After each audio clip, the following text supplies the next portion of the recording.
premières années, je perds beaucoup d'argent. On parle de plusieurs dizaines de milliers d'euros. Je me base sur des choses de plus en plus mécaniques et sans biais. Donc je prends 9000 euros sur le trade. Toi, t'as réussi ce que tout le monde veut. T'as réussi à être financé en propre firme. C'est fou parce qu'il n'y a vraiment pas de recette miracle. C'est simple, c'est presque bête. Dans mon journaling, ce qui m'importe au final, c'est vraiment... Bon, du coup, Nico, enchanté. J'espère que tu vas bien. Ravi. Ravi, ouais, enchanté.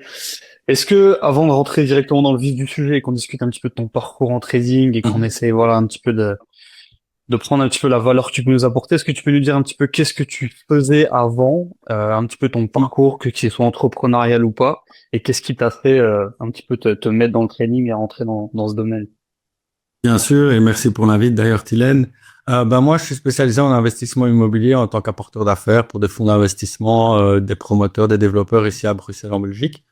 Et fatalement, je suis passionné par l'investissement et donc à un moment donné, en 2020-2021, je suis tombé sur les marchés via les cryptos, notamment lors du bull run de 2020-2021. Je me suis fait ramasser, voilà, comme beaucoup en débutant. Et avec le temps, avec le bull run passé, je me suis intéressé au marché financier au sens large. Et puis, je me suis pris de passion pour le trading. Et donc, de fil en aiguille, je me suis plongé dans l'univers des marchés. Ok, ok, très bien. Donc, format, on va dire schéma classique. Crypto, tu t'intéresses aux crypto, tu te casses la gueule, bon, ça fait partie du jeu. Et puis après, de fil en aiguille, tu finis dans le trading, plus spécialement dans le forex ou quoi. Ok. Du coup, ça a été quoi, pardon, ton parcours un petit peu au niveau du trading? Comment t'as démarré? Et puis un petit peu, voilà, comment tu t'es formé? Après, on parlera un petit peu plus des choses actuelles, notamment tes réussites en propre firme, etc. Mais comment ça s'est passé au début? Au début, je me suis formé sur le tas, hein, en faisant d'expériences, très compliqué. Hein. Les premières années, moi, j'ai perdu beaucoup d'argent. Hein, on parle de plusieurs dizaines de milliers d'euros par l'appât du gain, par vouloir devenir riche rapidement. Enfin voilà, on croit en arrivant dans ce domaine-là que c'est pas professionnel, que c'est le loto et qu'on va s'éclater comme on s'éclate à une table de blackjack. Or, c'est pas du tout le cas. Et donc, mauvaise gestion de taille de position, précipitation, pas de gestion émotionnelle et tout ça a fait que, voilà, j'ai pas lâché, mais ça a été perte sur perte, compte cramé sur compte cramé. Et puis, j'ai commencé un peu à prendre du recul, à me professionnaliser en formant comme on peut trouver des formations diverses et variées sur Internet. Déjà bien comprendre les marchés, comment ça fonctionne, etc. Et petit à petit, je dirais, après un an et demi, 2 ans, je commençais à un peu comprendre aussi les mécaniques, les enjeux, comment ça se passait, pour après vraiment arriver à peaufiner et à affiner, on va dire, le couteau, et pour en arriver où je suis maintenant, quoi. Ok, très bien. C'est quoi qui a fait la différence selon toi, du coup, dans cet apprentissage? Du coup, bah voilà, forcément, c'est les montagnes russes, l'apprentissage, c'est Internet, c'est YouTube, il y a du bon, du moins bon, des trucs que t'apprends, ça t'aide, des trucs, bon, voilà, c'est des conneries, etc. Qu'est-ce qui a fait un petit peu le déclic, comme tu dis, qu'est-ce qui a aiguisé ta lame, comment ça s'est passé un petit peu par rapport à tout ça en termes de formation? Est-ce que t'as des leçons principales qui t'ont vraiment aidé et qui t'ont amené un petit peu plus loin, quoi? Ce qui est paradoxal, t'en parles dans certaines de tes vidéos, la connaissance, on l'a vite. Donc j'ai eu vite connaissance de ce qu'il fallait faire. Le problème, c'est de l'appliquer. Et on a beau connaître les règles, eh bien au début, on les applique pas. On les applique pas, on perd, on continue, on repère. Et on connaît au final. Il y a pas, on cherche. Hein. Moi, j'ai cherché sur Internet, ouais, des setups parfaits, des techniques pour arriver. Voilà. Et en fait, c'est introuvable. Et donc, au fur et à mesure du temps, tu te rends compte que, en fait, cette règle-là, elle a peut-être de l'importance. Quand tu te mets à l'appliquer, tu te rends compte, qu'en fait, le résultat va avec. Tu t'enchaînes avec une deuxième règle et puis tu mets en place des routines, des disciplines et qui petit à petit, justement, peaufinent justement cette lame et permet d'arriver à des résultats optimaux, quoi. Ok, ouais, classique, hein, y a pas de... Ouais, ouais, le secret, c'est qu'il y en a pas, quoi, en gros. C'est ça. C'est le travail. Je crois qu'il faut pas lâcher. Il faut pas lâcher, il faut persévérer parce qu'en fait, c'est comme si dans le cerveau, les déclics, tu sais pas quand ils vont arriver, en fait. Tu vois, tu sais pas quand ce que tu sais déjà va tout d'un coup rentrer en application. Et en fait, je pense que ça vient avec l'expérience, un peu comme dans tout dans la vie, hein. On a beau intellectualiser la chose, c'est en la pratiquant, en se rendant compte comment ça se passe sur le terrain, qu'à un moment donné, tu sais pas pourquoi, aujourd'hui, mon doigt, il a pas recliqué. alors que ça fait 6 mois qu'il reclique à chaque fois que je fais une perte. Ben, aujourd'hui, il a pas cliqué. Et là, du coup, il y a une prise de conscience et là, il y a une conscientisation qui se fait. Et c'est comme si ce qui était intellectuel ben, devient rationnel et même pratique. Et du coup, ben, tu fais, ben, OK, ben, là, qu'est-ce qui a fait que j'ai pas cliqué aujourd'hui? Eh bien, j'étais dans un bon état d'esprit. Voilà, j'ai accepté ma perte. Et du coup, ben, voilà. Et de là, alors là, tu t'en fais une règle personnelle et tu pars de là et ça avance. Mais c'est la pratique et la persévérance qui sont pour moi vraiment le secret. C'est impossible d'être bon en trading directement. Et je pense que ceux qui deviennent bons en trading, c'est simplement ceux qui abandonnent pas. Alors, certains, les francs tombent plus rapidement que pour d'autres, mais au final, le process, il est le même, quoi. Ok, super intéressant. Super intéressant. Donc, d'un point de vue plutôt résultat, si on s'échappe un petit Mhm. peu du processus, même si bon, c'est la suite logique. Donc, toi, tu as réussi un petit peu ce que tout le monde veut. Faire Internet, tu as réussi à être financé, du coup, en propre firme. Ouais. Donc là, du coup, tu nous parles un petit peu de ton financement, où t'en es par rapport à tout ça, un petit peu les étapes aussi, on va en discuter, parce que bon, ça n'a pas toujours été tout beau tout rose aussi, même pour toi. T'as aussi fait tes premiers retraits. Est-ce que tu peux nous expliquer un petit peu ton parcours en propre firme, comment t'en es arrivé là, un petit peu les conneries que t'as faites, etc., etc. Ça peut être intéressant. Ouais, d'office. Ben, le parcours aussi, on va dire classique. Hein. Ben, c'est il y a 6 mois, donc c'est en août dernier que j'ai commencé à m'intéresser aux propres firmes. C'est un peu à ce moment-là que vraiment, on va dire, le grand public en entend parler. J'étais pas, moi, je tradais avec mon capital tranquille et voilà, et j'essayais surtout de progresser. Et puis là, ben, quand j'ai vu ces opportunités, ben, de capital de 100K, 200K, ben, fatalement, ben, les dollars, ils arrivent dans les yeux, quoi. Et donc là, ben, tout de suite, ben, challenge, ben, échec direct, challenge, échec direct, challenge, échec direct. Et là, c'est comme si on redevient un débutant en trading parce qu'il y a une nouvelle gestion émotionnelle et psychologique à faire, c'est-à-dire, ben, ce potentiel de, ouais, je vais pouvoir trader avec 200 000 euros et du coup, ben, précipitation, aucune patience, etc. Aussi, un point que tu disais dans tes vidéos, moi, mes premiers challenges, ben, le compte, il était créé le premier jour. Si pas les 2 premières heures auxquelles j'avais le challenge, parce que simplement, tu te dis, il faut vite que je passe le challenge pour vite avoir la vérification, pour vite avoir mon compte, pour vite être riche. Et, Mm. et en fait, ben non, et du coup, il y a aussi ce processus et je crois que le challenge, tu dois en rater, hein. Ça fait aussi, c'est nouveau, c'est de l'expérience. Et donc là, moi, voilà, j'ai raté, je dirais, entre 5 et 10 challenges. Et puis, erreur aussi, ben, commencer des challenges à 200K, à 100K, alors que j'ai jamais fait de challenge. Bah, évidemment, ça n'a pas beaucoup de sens non plus pour s'approprier aussi les règles que cette challenge ben, impose. Et donc fatalement, ben, j'en ai raté. Et puis, ben, au final, petit à petit, ben, t'en réussis. Et puis, quand t'en réussis, ben, c'est le même problème. Hein. Tu perds ton compte le premier jour parce que tu te dis, ça y est, j'ai mon compte qui est funded, c'est parfait. Donc là, j'en ai eu 2, 3 que j'ai pas su faire de payout. Puis là, il y a un mois, là, j'ai réussi à faire mon premier payout. Et donc, bonne leçon de persévérance, c'est cool. Ok. Félicitations déjà pour ton payout, c'est cool. C'est cool, c'est cool. Et selon toi, qu'est-ce qui a changé entre toutes les fois où tu t'es cassé la gueule, t'as raté tes challenges? Si tu réussissais le challenge, bon, c'était pareil quand t'avais le compte funded, donc finalement, bon, voilà, c'était un petit peu la même rengaine. Qu'est-ce qui a fait la différence, toi? Qu'est-ce qui t'a fait passer ce cap? Et là, maintenant, voilà, t'as réussi, t'es sur une bonne lancée, t'as réussi tes challenges, t'as réussi à faire des payouts. Qu'est-ce qui a fait la différence, en toi? Cool. Cool, on a le temps, faut pas se presser. Comme tu disais hein, dans une de tes vidéos de test, c'est quand t'as ton challenge ou ton compte, t'attends 1 ou 2 jours avant de commencer à le trader parce que c'est le premier trade que tu vas lancer qui va clairement envoyer la dynamique. Et c'est vrai que quand ton premier trade sur un compte funded ou un challenge est un trade gagnant, ça fait du bien parce que tu sais déjà que tu as une petite marge et tout ton mindset est différent que si ton premier trade il est perdant. Et donc, ce premier trade est très important, sans mettre évidemment de pression extraordinaire. Mais donc, ça, moi, c'est le côté cool. Voilà, j'ai mon compte tranquille. Je fais un ou deux trades par semaine, posé. Je prends des bons setups où je suis bien avec. Et voilà. Et ça, c'est vraiment ce qui a changé dans mon trading. Il n'y a plus du tout de précipitation. J'ai le temps. C'est vraiment un marathon et c'est vraiment pas un sprint. Et il faut oublier cette notion d'argent. Et ça joue énormément. Ok. Donc, Moi, en c'est ce fait, qui a le plus gros impact. d'accord, je comprends. Ouais, c'est la réalisation du fait que bah, voilà, le trading, ça va pas venir en un claquement de doigts. Ça va forcément prendre du temps. Les setups, ils prennent du temps à venir. Peut-être que tu en auras un cette semaine, peut-être que tu n'en auras pas un. C'est vraiment ce changement du mindset là sur le. T'as changé Ouais. d'horizon de temps, quoi. Tu voyais ça comme un sprint, comme du court terme, comme du maintenant faut que je fasse un billet maintenant. T'as changé de vision par rapport à ça, quoi. Exact, et arrêter de toujours vouloir faire le gros trade où je veux réussir mon challenge en un trade, quoi, tu vois, en te disant, je vais faire un trade, je vais faire 10%, et, euh, et c'est bon, j'ai réussi. Bah non, en fait, prends ton temps, tu le fais en 3, 4, 5, 6 trades et c'est très bien. T'en prends ou deux par semaine, allez, 3, 4 max. Et au final, bah, en 2, 3 semaines, c'est bouqué. Tu vois, si tu fais ça correctement, que t'as bien géré, normalement, ça devrait aller, quoi. Ça, Ok. c'est vraiment, moi, c'est vraiment cet aspect-là et la taille de position, de nouveau, de pas vouloir faire en un seul trade, être riche, quoi. Voilà, Ouais, j'exagère, mais c'est parce que c'est un peu ça qui se passe dans la tête, quoi. bien sûr.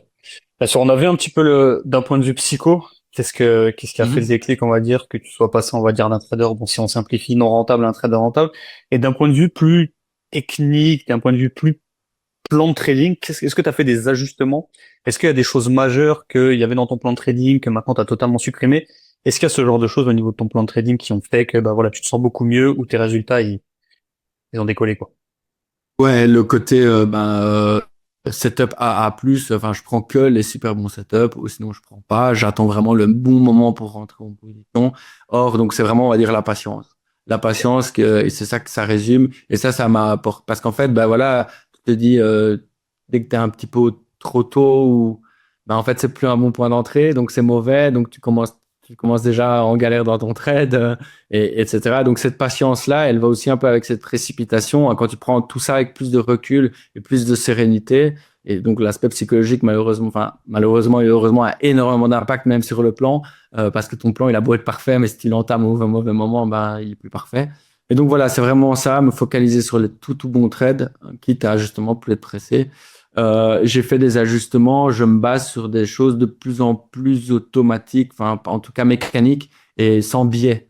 Donc voilà, essayer de voir vraiment des figures chartistes ou des setups clairement précis, ok, où il n'y a pas discussion à avoir, est-ce que j'ai mon setup ou est-ce que je l'ai pas. Ok. Et ça, on a d'ailleurs même déjà discuté, super important. Ça permet aussi d'avoir ce recul nécessaire et cette sérénité de te dire, bah, est-ce que je vois mes trois validations? Non, oui, ben je rentre, non, ben je rentre pas, quoi. Ah, Tu mets ça. ça évite beaucoup de prises de tête. Ça évite, ouais, ça évite beaucoup de prises de tête et ça t'amène une sérénité qui est quand même quand même très agréable, en fait. Quand t'as Ouais. une stratégie qui est relativement mécanique, même si bon, la mécanisation à 100%, ça n'existe pas, il y a forcément toujours une petite part d'interprétation, ça fait partie du trading. Mais c'est vrai que ça t'amène dans quand même un état d'esprit qui est beaucoup plus cool, beaucoup plus relax, quand Ouais. tu sais que ça dépend pas de toi, en fait. Ça Ouais, dépend pas de toi, t'as tes exact. trois confirmations, si elles sont là, bah bam, tu fais ton taf, tu cliques sur le bouton, mais si elles sont pas là, bah écoute, c'est pas toi, de toute façon, t'as rien à faire, t'as juste à attendre, donc, encore une fois, cool. Ouais, c'est une méga grosse synergie, je trouve, entre ce plan mécanique et l'état d'esprit, tu vois, de la sérénité, de la patience, etc. En fait, l'un va avec l'autre. Et tant que t'as pas ton côté mécanique, ben t'as pas cette sérénité. Et d'un côté, tu peux pas être serein si t'as pas ton plan mécanique parce que tu vas d'office être précipité. Et de nouveau, ça va être prise. Est-ce que je rentre, est-ce que je rentre pas? Et du coup, ben t'es pas dans des conditions optimales, ni mentales, ni au niveau de ta charte pour rentrer en fait, hein, tu vois. Et donc, je trouve que c'est vraiment quelque chose qui va ensemble. Et moi, j'ai vraiment acquis cette sérénité en ayant plus de discipline sur mon setup. Ok. Ok, ok, très bien. Hop, j'interromps la vidéo une demi-seconde pour te dire que si tu veux un call stratégique avec moi pour qu'on discute un petit peu de ton trading et que je puisse te donner des conseils personnalisés pour ta situation, c'est totalement gratuit. N'hésite pas, ce sera le premier lien en description. Et si on accroche, si le feeling passe et si c'est possible, eh ben on pourra potentiellement aller plus loin pour bosser vraiment en détail ensemble sur ton trading, comme j'ai pu le faire avec Nico. Je te laisse avec la suite de ce magnifique podcast. À très vite. Ciao. Je sais pas si t'aurais potentiellement des trucs, toi, que t'aimerais dire, des choses qui te démangent par rapport à ton trading. Est-ce que t'as des choses comme ça? Non, pour l'instant, je suis assez bien. Ici, ce premier payout, tu m'as vraiment fait du bien. Euh, du coup, surtout que j'avais normalement un payout déjà le mois d'avant, mais j'avais pas respecté une règle d'FTMO qui est, tu peux pas mettre plus d'1% de ton capital sur la même idée de trade. Et ils m'ont ennuyé avec ça. Et donc, j'avais déjà normalement un premier payout avant. Ils sont venus m'ennuyer. Donc ça, c'était un peu frustrant, surtout que c'était sur un craquage, hein, ça arrive encore. Tu vois. Mais non, vraiment taille de position, gestion psychologique, discipline, super important. C'est la Ok. base. C'est la base. Et ces phrases-là, je les connais depuis 4 ans. Et ça fait 6 mois que je les mets en pratique et ça fait du coup 6 mois que je commence à être rentable. C'est fou parce qu'il y a vraiment pas de miracle, il n'y a pas de recette miracle. C'est simple. C'est simple. C'est presque bête. Et comme tu dis aussi, il faut juste fais ce que tu sais, quoi. Et tu sais au fond de toi ce que tu as à faire. Simplement, fais-le. Ouais. C'est vrai que toi, en plus, t'as eu un événement traumatique, j'ai envie de dire, à la limite, dans le sens où si je me souviens bien, tu me dis si je me trompe, mais il me semble qu'une fois, tu avais validé une première fois un compte, tu avais un profil latent sur le compte, il me semble, un truc à 5 chiffres quasiment. Malade. Ouais, Tu malade. peux nous en parler vite fait? Ouais, ben ça, c'était en janvier. Donc, j'ai eu, enfin, pour le coup, c'était un peu de la chance. C'est, tu vois, tu prends un trade et il y a juste une news pas prévue ou un discours de Trump ou quelque chose et boum, explosion totale. Et en plus, comme c'était un trade un peu moyen long terme, tu vois, le take profit, il était loin, quoi. Et du coup, boum, ben, je crois que j'ai pris 9000 euros sur le trade. Donc, j'étais là, bam. Et là, tu commences à te dire, bah, c'est bon, génial. Je vois mon jour de récompense qui approche, qui était le 9 janvier, je me rappelle. Je me rappelle. Et, et en fait, bah là, de nouveau, tu vois, manque de vigilance émotionnelle, ben, tu te dis, ah, c'est fou, c'est parti, là, j'ai compris quelque chose. Et au final, j'ai eu une semaine noire de dégringolade, mauvaise décision sur mauvaise décision, mauvais mindset, mauvaise gestion du risque, revenge trade. Je veux me rattraper mes gains que j'avais et du coup, ben, on fait n'importe quoi. Et comme quoi, il faut vraiment rester vigilant. Et voilà, et c'est vrai que j'ai tout reperdu, donc j'ai pas eu de payout. Donc ça a été vraiment compliqué. Et cela dit, ça a eu un réel impact sur moi parce que ben, depuis, j'ai refait un challenge, je l'ai réussi et depuis, j'ai plus perdu mon compte. Donc ça a eu un réel impact parce que ben, j'ai diminué ma taille de position. J'ai dit quand tu fais une perte, tu cliques plus, tu dégages de ton ordi. Euh, c'est impensable d'avoir 9000 balles. C'était impensable de les gagner parce que c'est quand même un mois à 10%, ce qui est pas mal. Mais c'était impensable de les perdre si rapidement. Donc, belle boulette. Tu m'étonnes. Tu m'étonnes. Je me rappelle quand on avait discuté, je me disais, putain, c'est pas possible. C'est pas Ah possible. ouais, non, non. Mais Tu m'as posé ta question, j'étais là, non, tu as une mauvaise question, j'ai pas du tout envie de te répondre. Ça s'est pas bien passé.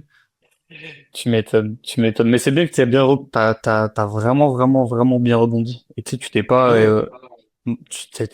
t'aurais pu te morfondre et te dire, putain, casse les couilles, etc., mais t'es vite passé à autre chose. Et surtout, un truc qui est super important dans le trading, c'est que moi, je parle beaucoup du journaling, du fait, tu vois, de regarder ses positions, essayer de trouver des patterns entre les trades gagnants, essayer de trouver des patterns entre les trades perdants, comment tu t'es comporté dans telle ou telle situation. Est-ce que quand t'étais en gain, t'as eu une, bam, euphorie, ou toi, ton cas, c'était que, bah voilà, t'as eu une bonne phase de gain, une bonne phase de gain, on va dire un très bon trade, qui a fait que t'avais du coup beaucoup de profit, et après, t'as dû prendre, j'imagine, une perte, deux pertes, puis après, tu t'es dit, Ouais. putain, j'étais à plus 9000. Tu vois, là, tu t'es senti voler, que tu t'es senti poli, du coup, t'as voulu rattraper, et du coup, t'as dégringolé, mais au moins, c'est une pattern que t'as pu Ouais. reconnaître, quoi, maintenant. Et en fait, moi, dans mon journaling, ce qui m'importe au final, c'est vraiment le journaling émotionnel. Parce que je me rends compte qu'en fait, quand je suis dans une bonne émotion, ben, je prends des bons trades. Enfin, au moins des setups. Donc, même si je suis en perte, c'est pas grave, c'est un bon trade. Tu vois, parce que ça correspond à mon plan, c'est posé, je prends un trade, ça passe pas, ben, c'est pas grave. Je suis pas dans le revenge trade, il n'y a pas de problème d'impact émotionnel.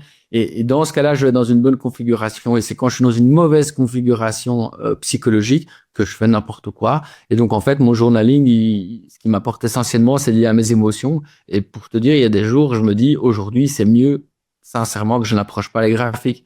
Parce que je vais pas savoir gérer une perte, une mauvaise décision ou quelque chose. Et je ne saurais pas me reprendre. Et donc, Ok. moi, c'est vraiment un journaling presque émotionnel. Parce que même c'est Intéressant. Du coup, mais du coup, j'imagine que ça demande bah, forcément une énorme connaissance de toi, mais du coup, c'est quoi les patterns que tu reconnais quand tu sais que tu te dis, putain, aujourd'hui, il vaut mieux pas que j'aille sur les graphiques parce que je sais déjà d'avance que je vais faire de la merde. C'est super intéressant. Comment t'arrives à reconnaître ça? ben, par exemple, tu vois, quand je vais le matin à mon sport et que dans ma tête, je dis, ouais, j'ai envie de trader. Tu vois? Et je suis au bout, tu vois, je suis à mon sport et puis je me dis, ah là, j'ai envie de rentrer, prendre ma douche, tac, je vais à l'ouverture des marchés à 9h, j'ai envie de trader. Et là, je sais que ça pue. Parce que c'est un côté presque compulsif, tu vois, c'est un côté. Et là, cueillir mon setup ou pas, ben, j'ai tellement envie de trader, tu vois, qu'il y a vraiment un côté compulsif, ben là, je me dis, ça, c'est mauvais. Tu vois, tandis que par contre, ben, toi, là, je suis dans ma routine, j'ai été à mon sport, j'ai été promener mon chien, je suis bien, je pense limite pas du tout trading. Et puis, ben voilà, il est juste l'heure de l'ouverture. Je me connecte à 8h45. Je regarde ce qui s'est passé la nuit. Je mets mes niveaux, tu sais. Et puis, et là, je suis posé. Et en fait, et je regarde, en fait. Je pense même pas à un trade. Je regarde comment se passe l'entrée. Tu vois, je suis que là comme un spectateur. Et puis, je fais, ah, bah, tiens, boum, là, ça arrive. Tu vois, puis à ce moment-là, je fais un peu mon plan de la matinée. Donc, je me dis, bah voilà, en gros, j'ai mon niveau. Si à 10h, c'est là, je fais ça. Si à 10h, c'est pas là, ben, je fais autre chose. Et s'il n'y a pas un de ces deux trucs-là, je fais pas.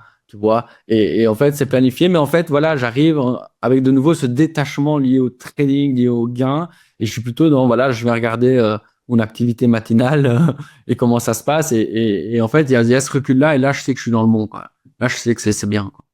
Ok, putain, c'est vraiment bien d'avoir cette intelligence émotionnelle, de se connaître et de se dire que, ok, quand t'es dans tel ou tel mood, on va dire, Ouais. tu sais que tu vas faire de la merde et avoir cette Et- intelligence de ouais. dire, ok, aujourd'hui c'est pas un jour pour trader, vaut mieux que j'aille faire autre chose. On va voir un petit peu Ouais. les biens immobiliers qu'il y a dans la région Exact. Et ce qui est et faire autre chose, compliqué, en quoi. fait, c'est que c'est les jours où j'ai envie de trader, en fait. Tu vois, Et oui. c'est ça qui est compliqué, c'est que c'est vraiment quand, ou même, hein, il peut être 15 heures, je sais que c'est parfois 15h30, belle ouverture américaine. Bah, tu sais, ça peut m'arriver de me dire, ouais, j'ai envie, ah, bah, tu sais quoi, j'ai pas eu de position ce matin, vas-y, viens, je vais voir. Non, non, surtout pas. Tu vois, et donc ça, c'est vrai que moi, ça, c'est ça j'ai tellement remarqué qu'en fait, ben, mes pertes et en tout cas, ouais, les moments où tu craques, en fait. Parce qu'au final, si tu supprimes déjà juste les moments où tu craques, et où tu fais vraiment des mauvais trades, où tu respectes pas ton plan, ben, ta rentabilité, tu peux prendre tous les autres mêmes trades, ça change déjà tout. Et donc, j'ai remarqué que ces mauvais trades-là, c'est vraiment une pattern psychologique où j'ai envie de trader. Et il y a un côté compulsif, malsain, dépendant. Et ça, je l'ai vraiment déterminé parce que je vois, ben voilà, j'ai même un mois qui limite, enfin, toi, tu es un peu malade, quoi, toi. Donc, Mhm. et donc ça, c'est vraiment ce qui était le plus important pour moi. Et j'ai remarqué ça vraiment avec le journaling. Ok, ok, super intéressant, super intéressant.